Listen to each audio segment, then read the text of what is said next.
Austraeoh by Imploding Colon, read by Deathlight. Chapter 60, Smack. You! A brown minotaur with twitchy gray eyes pointed his spear at the Pegasus from across the claustrophobic wooden shack. You're trying to sabotage the water pumps. Ramadash's eyes blinked at him from beneath the hood of her cloak. No I'm not. Yes you are. I'm pretty sure I'm not. Then why are your hooves on secondary backup valve? Rainbow blinked at the round metal object she was gripping. Is that what this is? Of course. Well then, where's the main pressure valve? Over there to the right. Ah, well thank you.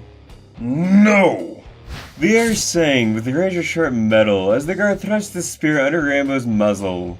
Hooves down on the floor. He snarled and glared down at her from his intimidating height.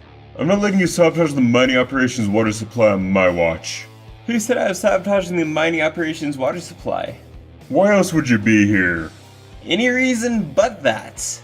Why should I believe you? I'm a pony. Peace, love, tolerance, all that fruity jazz. You're an insolent trespasser, and I'm reporting you to Overseer Thunderhorn. You don't even know what that word means. What? Thunderhorn? No, insolent. An adjective that describes someone of rude and brazen qualities. Huh, and I thought it was something that diabetic ponies took. Don't move a muscle. Cuz where I come from, pony drinks Hesperil all the time, and if it's not kidney stones, oh brother, it's something else. Will you shut up already? Hey, I have a right to speak my mind, even if it's empty. You're under arrest. Don't pretend to know anything about rights. Is that the way things work around here? I'm quite familiar with Thunderhorn's methods of security. Rimba pointed behind the Minotaur's shoulder. Maybe you should ask him for a refresher course. I'm not falling for that. For what? An attempt to make me turn around. What's there to attempt? Farhorn's standing behind you. Thunderhorn, and if he was in this room, don't you think he'd be saying something loud and angry by now?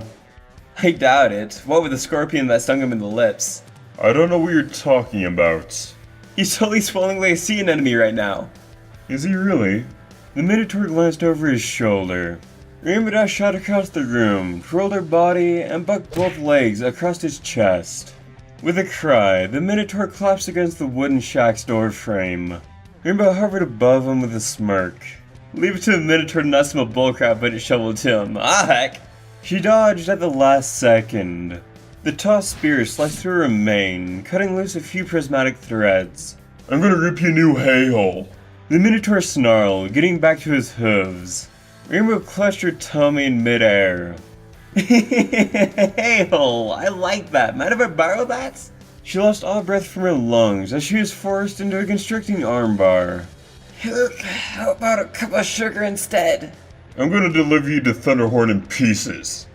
Yeah. Rainbow Dash hissed through gnashing teeth. About that. From where she dangled, Rainbow twirled her tail hairs like a whip and snapped it straight up into the Minotaur's crotch. The creature stumbled. Rainbow Dash flung her wings straight out from beneath the cloak.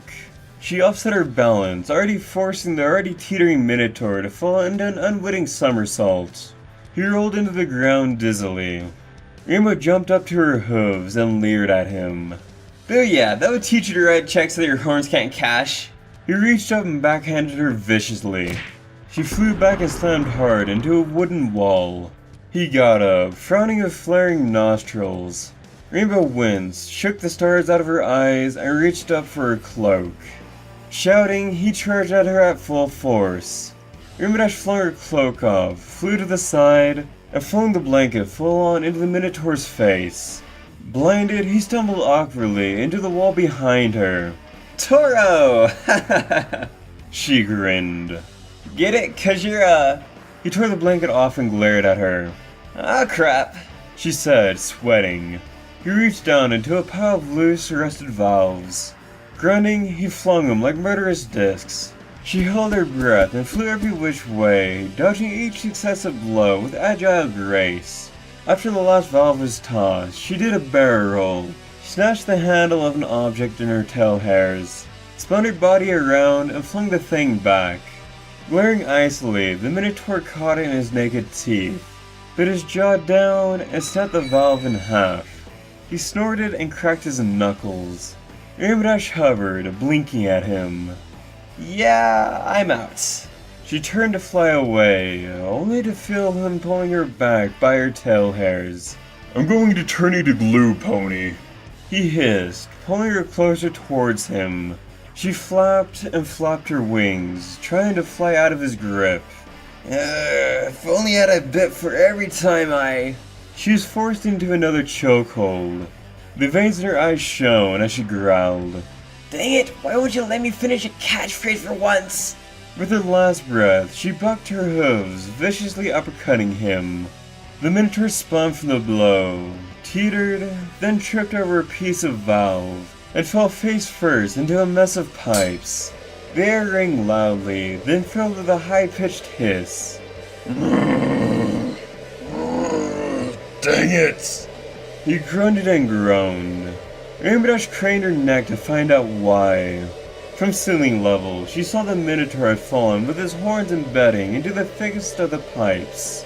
Several of the tubes around him were buckling, spitting loose rivets, coming apart at the joints. The air filled with steam as multiple dials along the pipe console started tilting into the red. "I'm stuck!" The Minotaur shouted, struggling and bucking. "You blasted equine filth, help me get loose!" Ermidash looked at the vibrating pipes. She looked at the rattling, engorged pipes growing hotter and hotter. "Yeah, I don't think so." She flew out in a blur. "Curse you, blue cloud stain! Curse you!" His voice was drowned out by the raging cacophony of exploding pipes. In the meantime, Ermidash had flown clear out of the shack. Several Minotaurs gasped and shouted at the sight of her. She paid them no mind as she flew directly towards the center of the quarry. Barely 10 seconds had passed when an enormous explosion went off behind her. The shockwave from the bursting pipe pushed everybody to the ground, including Rainbow. She grinded into a sea of gravel, wincing. Propping herself up, she looked up into the air and saw a screaming body of a steam-scalded guard sailing like a missile. He eventually landed with a groan in a pile of sawdust up ahead. Ermidash grinned wide as several clumps of wood and metal debris fell around her. "Ha! How was that for instance, you walking bag of methane?" She turned around and smiled over her shoulder. From where the pump exploded, a 15-foot wall of solid water was soaring straight towards her. "Huh."